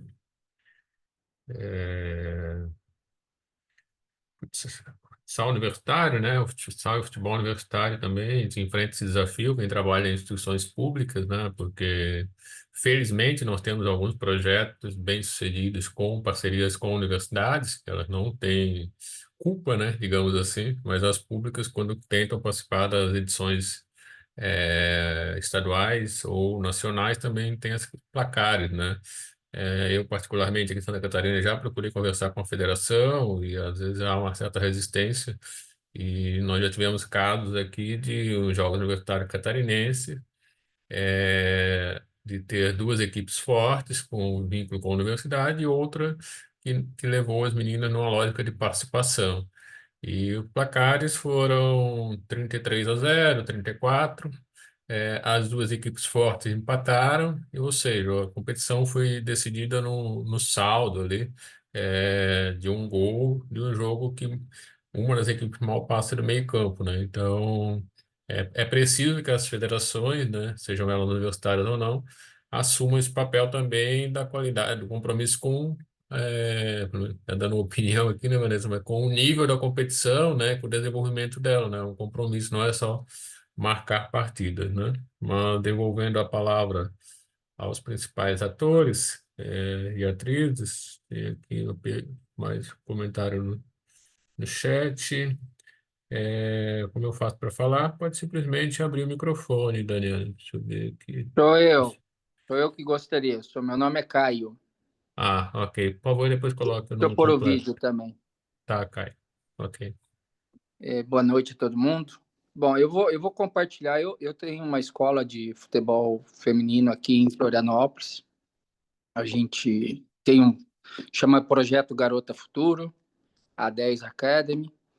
Eu já tenho esse projeto há 5 anos. E um dos grandes problemas, e para mim é uma coisa boa, mas é um problema para as demais equipes formarem suas equipes femininas, é que as meninas que se destacam, elas logo saem para clubes de base, clubes com uma ascensão, um tamanho maior aí no cenário. E aí o que eu vejo? Uma parte desse problema é que esses clubes, eles estão só captando e eles não estão ajudando as escolas formadoras, escolinhas formadoras, a formar mais meninas. Eles pegam quem está pronta e ponto e acabou. Isso gera o quê?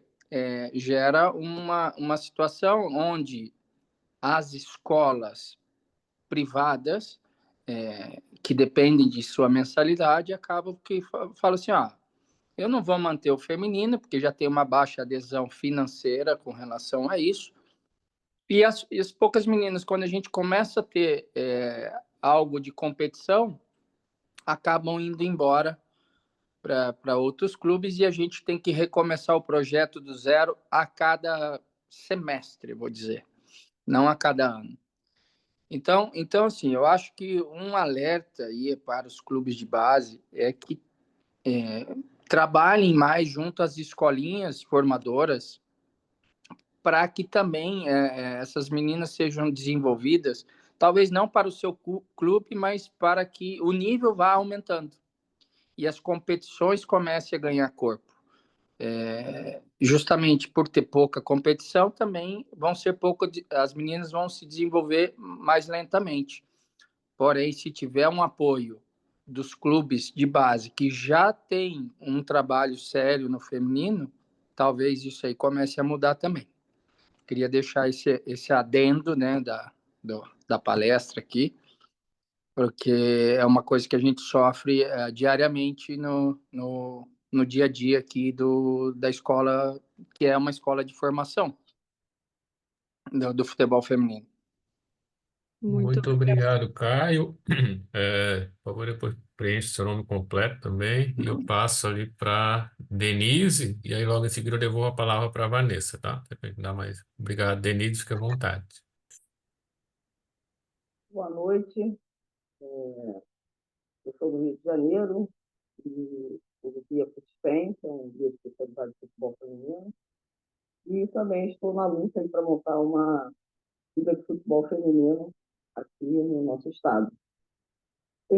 Ano passado nós tivemos assim, um avanço de competições de categoria de base pela Federação de Futsal, pela primeira vez em muitos anos, acredito mais ou menos mais de 10 anos, 20 anos de existência, mais ou menos, fez um campeonato de base, das categorias de base de futsal. Né? Então, nós tivemos esse avanço aqui no Rio de Janeiro e conseguimos também colocar uma gestora mulher na Federação de Futsal, que é a Andréa Cal, na Federação de Futsal do Estado do Rio de Janeiro. Né? Então, assim, essas dificuldades, nós conseguimos avançar, pelo menos no futsal, nesse quesito. Enquanto as escolinhas, né, a gente está tentando reunir, fazer na Liga, fazer uma reunião dessas escolinhas para promover mais competições e promover mais capacitações e atualizações sobre o futebol feminino nas escolinhas aqui do nosso estado. Então, só queria deixar esse avanço, né, essa conquista, né, por cada passozinho que a gente dá, para nós é uma conquista enorme do futebol feminino, para que todos soubessem. Obrigado, Denise. Devolvo para a Vanessa.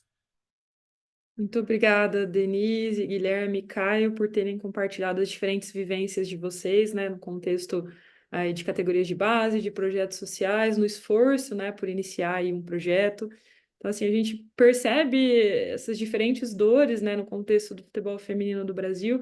Eu acho que ter esses momentos de compartilhamento de vivências, né, de aproximar as pessoas é fundamental. Então, a gente tem aqui representantes de categoria de base de clube, a gente tem pessoas de projetos sociais. Então, essas críticas, né, esses pontos que são colocados, eu acho que estão chegando às pessoas que precisam chegar, né? Acho que talvez só faltou ter aqui representante das federações, né, para poder ouvir muitos desses pontos, mas eu acho que é a nossa função também levar isso. Então, propor iniciativas, né, mesmo que de forma voluntária inicialmente, né, tentar se aproximar desses espaços, mostrar mesmo a nossa realidade, as nossas dificuldades, e criar essa rede de pessoas, né, para poder colaborar. Então, a gente criou esse grupo, né, do WhatsApp, o professor Juliano e o professor Paulo criaram um grupo do WhatsApp para o curso. Ali vocês conseguem ter acesso, né, a pessoas que também estão no contexto. Às vezes, pessoas que trabalham com futebol próximo da sua cidade, no mesmo estado, que ainda não existia esse contato, não existia essa aproximação.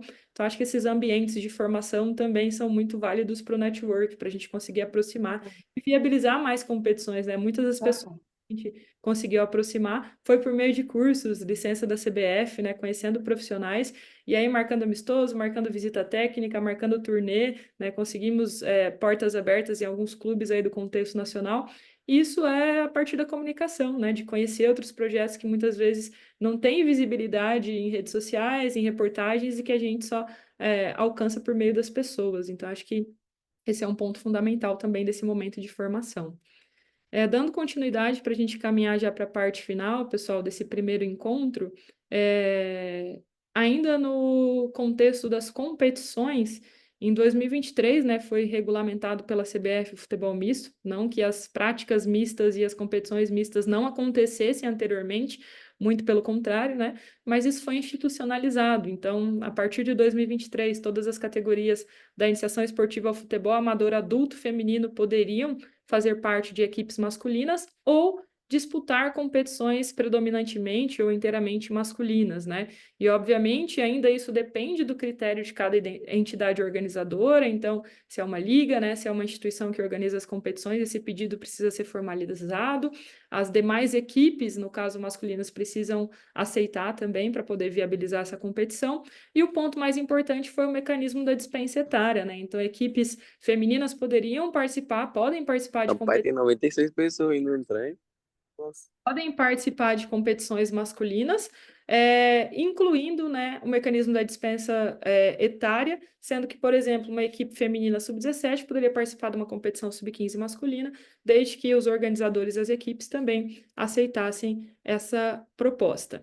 E aí, quando a gente pensa em futebol misto, né, tem uma balança, muitos aspectos positivos, outros negativos, principalmente considerando a nossa cultura, né, do futebol brasileiro, que é bastante preconceituosa, bastante excludente, e a gente vivencia isso na prática, levando meninas para competições masculinas, né, os próprios pais, mães ali na arquibancada, realizando ofensas extremamente preconceituosas, comentários desnecessários, incentivando os meninos a irem mais firmes nas jogadas, a baterem nas meninas.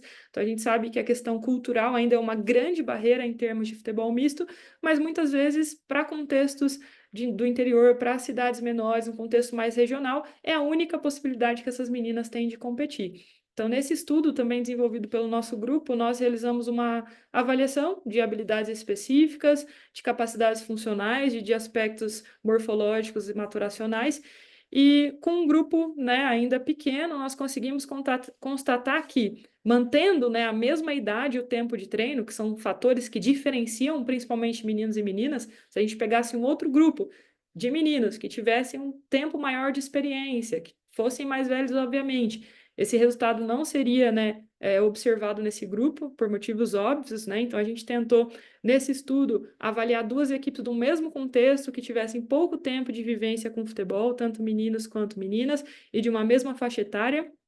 E nós identificamos, a partir da comparação entre esses dois grupos, que eram grupos, né, do programa Academia e Futebol, desenvolvido lá na Universidade Estadual de Maringá, que em grupos com a mesma idade, mesmo tempo de treino, obviamente as meninas, né, passam pelo estirão de crescimento ali na adolescência antes que os meninos, com uma média de 11, 12 anos, né? Então esse foi um fator que diferiu ali a distância do pico de velocidade de crescimento, que é um indicador de maturidade somática. Nós observamos que as meninas, né, já estavam ali passando pelo estirão de crescimento, estavam ali no estágio púbere ou pós-púberes, e os meninos ainda estavam mais distantes, né, ali do estirão na adolescência. Então, esse foi um fator morfológico e também maturacional que diferenciou entre os dois grupos. Mas em termos de estruturas corporais, né, envolvendo massa corporal e estatura, não houve diferença entre as equipes. Então, a partir desse contexto, nós podemos observar que, com relação ao desempenho de habilidades específicas, utilizando testes isolados, não estamos falando de desempenho em jogo, tá? Uma bateria de testes, inclusive a bateria que é bastante utilizada da Federação Portuguesa de Futebol, e nós identificamos que não houve diferença na realização das habilidades, domínio, drible, passe, finalização, condução, velocidade. Obviamente, né, o que afeta o desempenho dessas habilidades? A vivência e a experiência motora, né? Então, como são grupos muito similares em termos de experiência, a gente não conseguiu observar essas diferenças. E com relação às capacidades funcionais, como força, velocidade, resistência, agilidade, nós realizamos a avaliação dos saltos, né, os saltos verticais, teste de agilidade também isolado, fora de situação de jogo, aceleração e velocidade de 30 metros também fora de situação de jogo, e verificamos que, em termos funcionais, as meninas aceleram e correm mais rápido que os meninos, né? Mas apesar destas duas variáveis, né, isolando essas duas variáveis, as demais variáveis e comportamentos avaliados não diferem entre meninos e meninas de uma mesma faixa etária com o mesmo nível de experiência, tá? Lembrando que aqui nós avaliamos meninos e meninas entre os 8 e 13 anos de idade. Nesse contexto, então, pessoal, principalmente considerando situações mais regionais, do interior, em cidades que não há tanta oportunidade de competição, nesse momento final dessa nossa primeira aula, eu gostaria que vocês refletissem, né, e quem já tiver experiência nesse contexto pode também compartilhar aqui com a gente, quais são as principais diferenças de ensinar e treinar meninos e meninas. Então, nos próximos 2 dias, a gente vai aprofundar bastante nessa temática. A Lisandra amanhã vai trazer um pouco do currículo de formação do Corinthians, das estratégias de trabalho nas categorias de base femininas, e na quarta-feira eu vou trazer alguns aspectos científicos, né, algumas publicações, alguns materiais que foram produzidos e são direcionados aos aspectos pedagógicos e metodológicos do ensino para meninas. E eu trouxe três situações aqui, né, 3 contextos. Será que é diferente na iniciação esportiva e nas categorias de base? Como que vocês trabalham? Com turmas somente com meninas, turmas mistas? Como que funciona, né, principalmente na iniciação esportiva? E existe uma metodologia própria no contexto que você trabalha direcionada para meninas, ou é a mesma metodologia das categorias masculinas do clube voltado para o futebol masculino? Então, aí, quem quiser compartilhar um pouquinho das vivências e das experiências, a gente tem mais alguns minutinhos agora para trazer qual é a perspectiva de trabalho no seu contexto, e aí nos próximos 2 dias a gente consegue aprofundar nesses conteúdos, ok? Então, quem quiser compartilhar um pouquinho, pode ficar à vontade, tá, pessoal?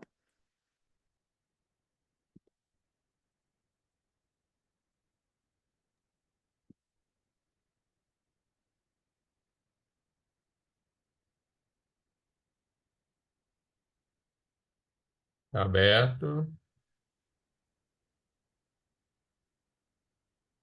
Vanessa, vou fazer uma pergunta para você, pergunta simples, tá? É, um dos desafios nos projetos de iniciação com meninas, quando abre turmas específicas para meninas, e vocês têm um case de sucesso aí em Maringá, é o reduzido número de meninas, né? E aqui na região sul, especificamente, nós temos um desafio que é a questão do clima, né? Então, nos dias frios, por exemplo, tá essa semana agora, assim como outros lugares, vão ter o desafio do calor. Esse número acaba diminuindo, então, realmente falando de projeto em espaço aberto, né? Como que vocês lidaram e lidam com essa questão em Maringá durante esse período para que evitasse esse número de faltas, manter mais assiduidade? Quais são as estratégias que vocês utilizaram e que você recomendaria no caso? Obrigada pela pergunta, professor Juliano. Bom, enquanto o pessoal vai pensando aí em mais algumas coisas ou pensando no que compartilhar, eu acho que esse problema ele é comum ao feminino e ao masculino, né? Em termos de infraestrutura, de condições de clima. Então, a gente tem sorte, né, em Maringá de não ser uma cidade muito fria, apesar de ser no sul. Geralmente a gente pega ali 1, 2 semanas de temperaturas mais baixas e depois já fica um pouco mais aceitável. Então, acho que nesses últimos anos trabalhando, né, acho que tem algumas pessoas também aqui do Academy, o professor Matheus Jaime, o Benjamin, o Eric, que vivenciam no dia a dia, né, esses desafios. Acho que o maior desafio nem é a questão do clima, mas sim a iluminação, né, em termos de infraestrutura que a gente tem lá no campus de Maringá. Que o nosso campo de treinamento lá tá bem complicado a iluminação, a gente tem acho que menos de 15% dos refletores, então o problema é ainda mais embaixo.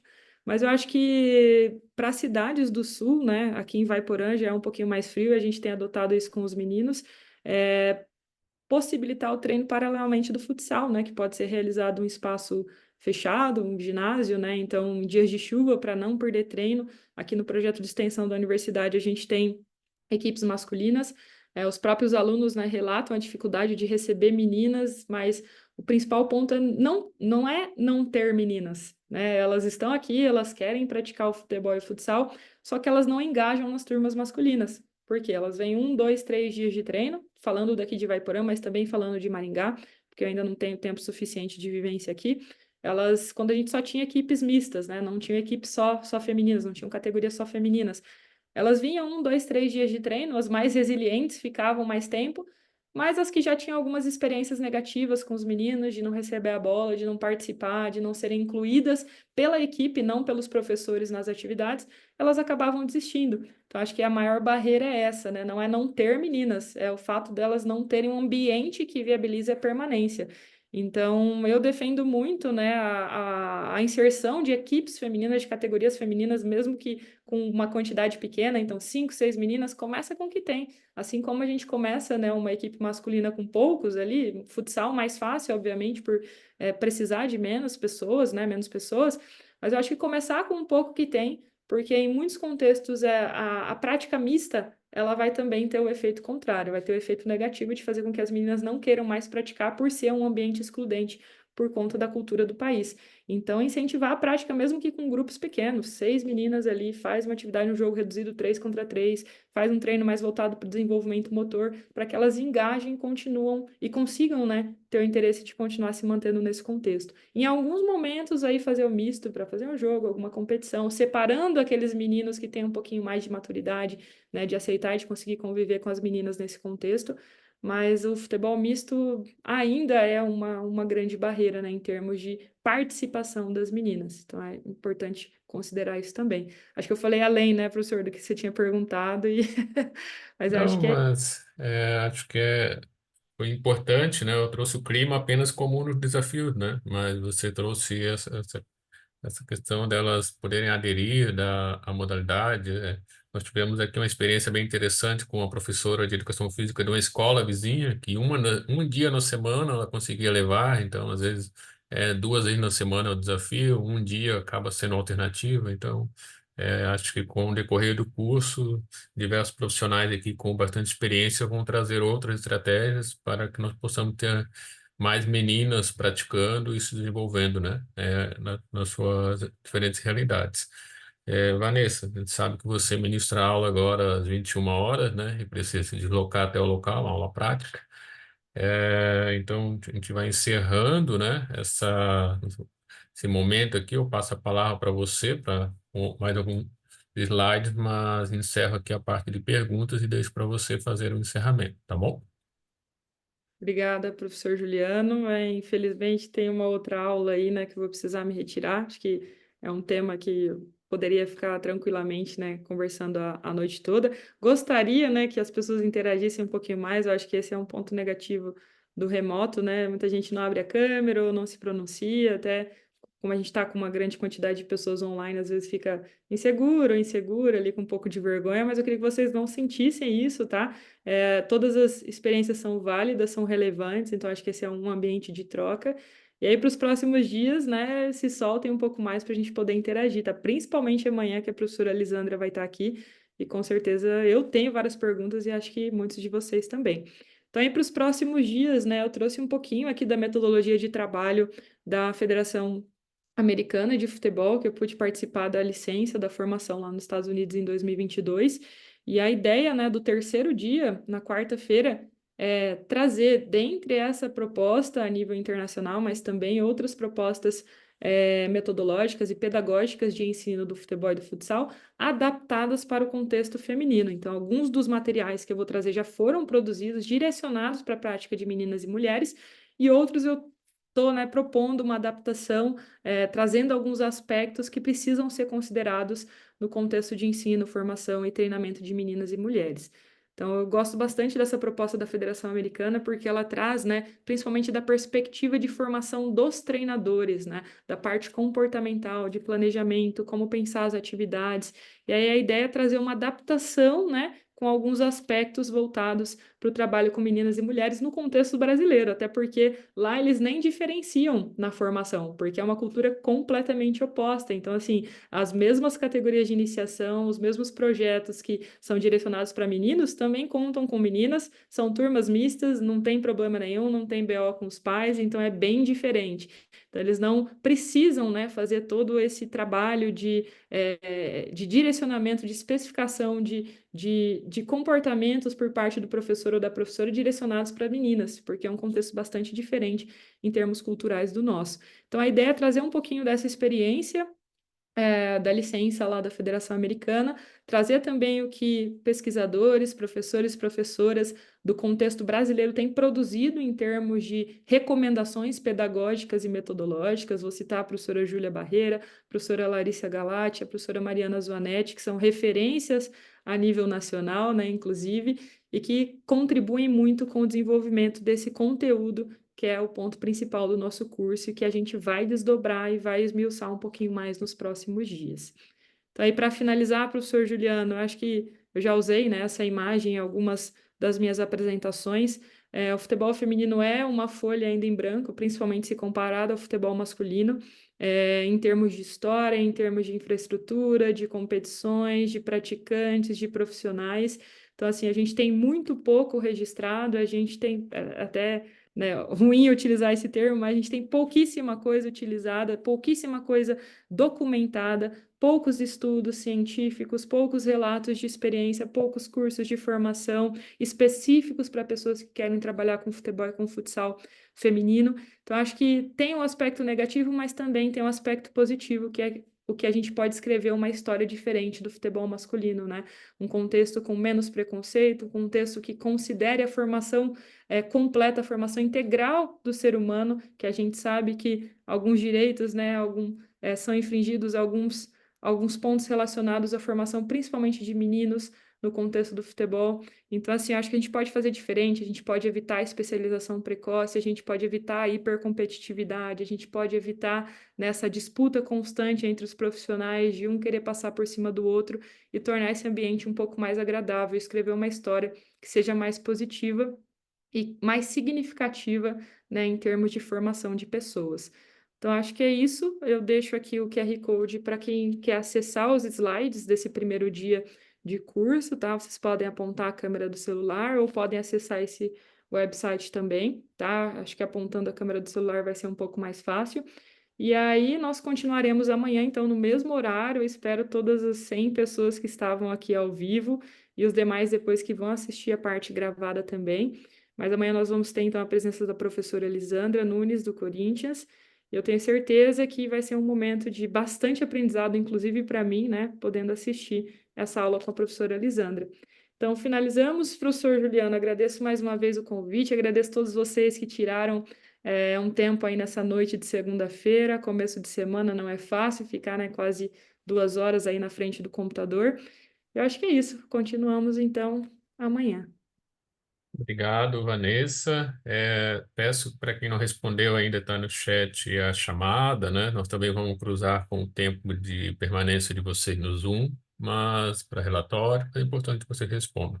Vanessa, mais uma vez, muitíssimo obrigado, tá? É muito bom ter pessoas de referência. Não quero ser injusto com outras mulheres, mas eu diria que você, juntamente com a professora Júlia Barreira, hoje são as duas grandes referências relacionadas às mulheres relacionadas ao futebol feminino, na parte acadêmica e cada vez mais com experiência na parte prática, com cursos, eventos, e que vem com certeza enriquecendo a sua formação.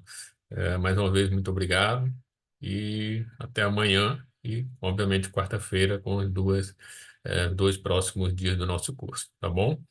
Mais uma vez, reiterando que é um curso com financiamento do Ministério do Esporte, por meio da Secretaria Nacional do Futebol e Defesa do Direito do Torcedor, realizado pelo Núcleo de Pesquisa da UFSC, por meio do projeto Centro de Desenvolvimento do Futebol e do Futsal, o qual o coordenador é o professor Paulo Henrique Bosch.